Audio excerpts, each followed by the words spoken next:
The next day, after the king sat on his throne and pondered over the two mysterious dreams, he sent one of his servants to immediately summon Bagudu the Wise One. Unfortunately, when Bagudu, who is renowned in the land for interpreting dreams and solving riddles, came to answer the king's call, he found it very hard to interpret the dream of King Elenpi. Out of frustration, disappointment and anger, the king commanded Bagudu to be sent to the prison. "You need to be shaken up a little bit," he shouted angrily. "How can you call yourself Bagudu the Wise One and you cannot interpret ordinary dreams?" While they were taking him away, King Elenpi said, "If you still don't know the interpretation in 3 days' time, I will have you thrown to the piranhas." Bagudu cried out and pleaded with the king because the piranhas are flesh-eating fishes whose bite is up to 3 times harder than alligators proportionally. Their bite is circular and crater-like in nature, and once they commence, they gradually damage the skin and the underlying tissues. King Elenpi took special liking to breeding them, and it's regarded in Ososeland as the ultimate form of punishment because ample records abound of criminals being thrown there getting reduced to their bones within few minutes by the hungry piranhas. By the king's command, Stulafa the town crier was commanded to make public announcements in the streets and marketplace of the land concerning the king's dream and a great reward that follows. Anyone who opted in and failed to properly interpreting the dream will face the piranhas. As expected, the fear of the consequences attached to failure keep people away. While he was in the prison, Bagudu met an inmate who was chained standing to the wall in one of his hand. After much interactions, he discovered that the young man has the gift of interpreting dreams. When he relayed the king's dream to him, Oslok assured him that if he is brought before King Elenpi, he will unfold the mystery locked up in the dream because he has the backing of the wise spirit. Out of fear, he declined the offer because if he concur, and at the end of the day Oslok is unable to interpret the dream, it will mean instant death for both of them. On the 3rd day, when the servants of the king came to take Bagudu to the piranha's pool, he tearfully asked them to allow Oslok to accompany him because he can interpret the king's dream. After much hesitation by the servants comply. When both of them were brought before the king, they stood before him trembling. Then Bagudu fearfully declared that Oslok can interpret the dream. King Elenpi looked at them for what seemed like eternity. He then asked Oslok about his identity.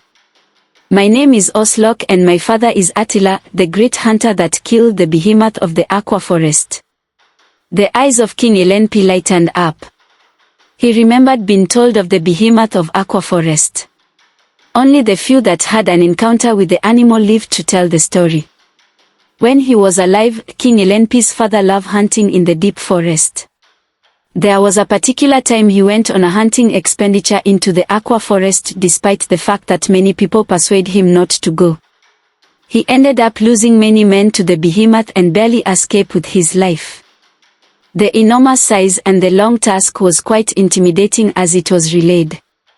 "The beast used it to peel off some portion of the flesh of my father's upper arm. The scar on his arm stood there as a witness. When Attila killed the behemoth, all the villages surrounding the Aqua Forest rejoiced greatly and sent him many gifts." "Why is the son of Attila in my prison?" King Elenpi retorted. "I was captured by the slave traders along with my friends on our way to sell some of our goods." With his deep baritone voice, King Elenpi said, "Let's put that aside. I heard you know the interpretation of my dream." I said, "Yes, Your Highness. It's a gift from God in our lineage." I immediately commenced the interpretation and said, "Your Highness, the first house that you saw in your dream with 3 stories is a symbolic representation of you. The fact that you are above the ground and in the sky shows that you are in an elevated posture over men. It is a mark of kingship ordained by God himself. The 3 stories represent 30 years. Each story representing 10 years. You have spent 5 years on the throne which you ascend when you were 40 years old. Your Highness thus have 25 more years on the throne to rule as the king of Ososeland." The king shouted at me that I should stop. He then ordered everyone to leave immediately. When we were alone, he asked me to draw closer to him and sit down on a stool by his side. After sitting down, I continued and said, "Your Highness, you had two dreams, but they are actually one. In the second dream, you saw two little babies, in which one is black and the other has a light complexion. Much later you saw them grow into two young men and afterwards got married. Those two babies that grew into men are your twins." He nodded as a sign of approval. "After you have lived long and you are older than your fathers, you will depart this earth. Your departure will result into conflict among your two sons as pertaining to who will ascend the throne as the new king of the land. The allegiance of your soldiers will fuel and escalate the conflict. Ultimately, it will lead to the division of your land into two parts." That was the image that looked like a golden plate, which you later discovered to be clay plated with gold. The fact that it was presented as a gold plate before is a picture of what you and other citizens of the land believe about the indivisibility of the land. However, during the conflict that will arise after your demise, the division will happen. King Elenpi looked shaken a bit. "Your Highness, as you observed in the dream, the first house that you saw after you was a two-story building that was initially moving forward, but later reversed and started going back. That is what your firstborn kingdom, after the division, will look like. The same was represented by the smaller side of the plate, which later experienced being broken further. He will start very well and enjoy the support of the people in his kingdom at the initial stage. After some years, some of his warriors will rebel against him and he will be faced by many civil wars and actually lose some lands to them. He will rule just for 20 years because of the fact that his building has only 2 stories. Your younger son is the one represented by the 3 stories, just like yours. He is to rule for 30 years. In his portion of your land, he will experience great fruitfulness. This will exceed that of his brother, and he will conquer many villages and annex them to his kingdom, but he too is destined to experience gradual but steady decline just like his brother.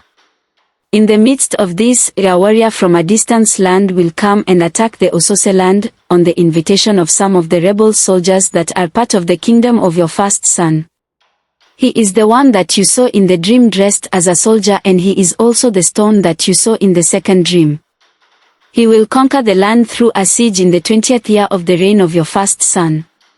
His junior brother will get to know that his brother's land is under invasion, but rather than join forces with him, he will refuse to help him, and as such your first son will be defeated in war.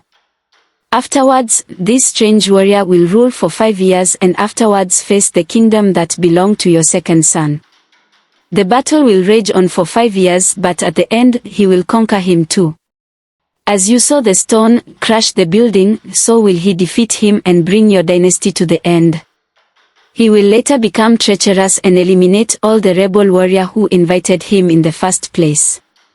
He will then reign as the new king of the land, but his own reign is just for a season. Your Highness, remember that you saw an empty throne surrounded by waters. Waters represent multitude of people of the land.